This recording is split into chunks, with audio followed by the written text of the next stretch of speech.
જજો, કારણ કે બહારનું ભોજન મંગાવીને ખાવાના જો આપ શોખીન હો તો ફરી એકવાર આપને ચેતવતો એક કિસ્સો પ્રકાશમાં આવ્યો છે। એક ગ્રાહકે ઓનલાઈન ફૂડ મંગાવ્યું અને તેમાંથી જીવાત નીકળી છે। જી હા, આ સિલસિલો હજુ પણ યથાવત છે। ભોજનમાંથી વંદો, ગરોળી, ઉંદર, ઈયળ નીકળવી હવે જાણે કે સામાન્ય થઈ ગઈ છે। હાલ એક જ ગ્રાહકે ઓનલાઈન મંગાવેલા ફૂડમાંથી ઈયળ નીકળી છે।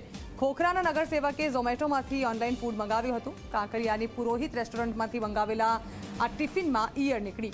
પુરોહિત રેસ્ટોરન્ટમાંથી મંગાવેલા શાકમાં મરેલી ઈયળ દેખાય છે। ગ્રાહકે તરત જ પુરોહિત રેસ્ટોરન્ટમાં ફોન કરીને અંગે ફરિયાદ કરી છે। રેસ્ટોરન્ટના સંચાલકે કહ્યું કે ચોમાસામાં શાકભાજીમાં ઈયળો આવી જતી હોવાથી નીકળી હશે।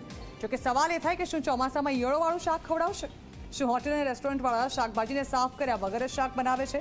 આટલી મોટી બેદરકારી સામે સંચાલકો હાથ અદ્ધર કરી દેશે। ગ્રાહકે એએમસીમાં ઓનલાઈન ફરિયાદ કરી આખી ઘટના જણાવી છે। ત્યારે એએમસી તરફથી તપાસ કરી કાર્યવાહી કરવાની ખાતરી આપવામાં આવી છે। ઓનલાઈન અમે ઝોમેટોમાંથી એક ઓર્ડર કરેલો હતો જમવા માટેનો, જેની અંદર 3 જણા જમી શકે। જે રેસ્ટોરન્ટનું નામ છે પુરોહિત હોટલ રેસ્ટોરન્ટ, જે કાંકરિયા લેક પુષ્પકુંજ મણિનગરે આવેલી છે। એમાંથી 2 બાઇટ્સ ખાધા અને ત્રીજું બાઇટ્સ હું ખાવા ગયો ત્યાં મને સબ્જીની અંદર એક મૃત હાલતમાં ઈયળ મળી આવી।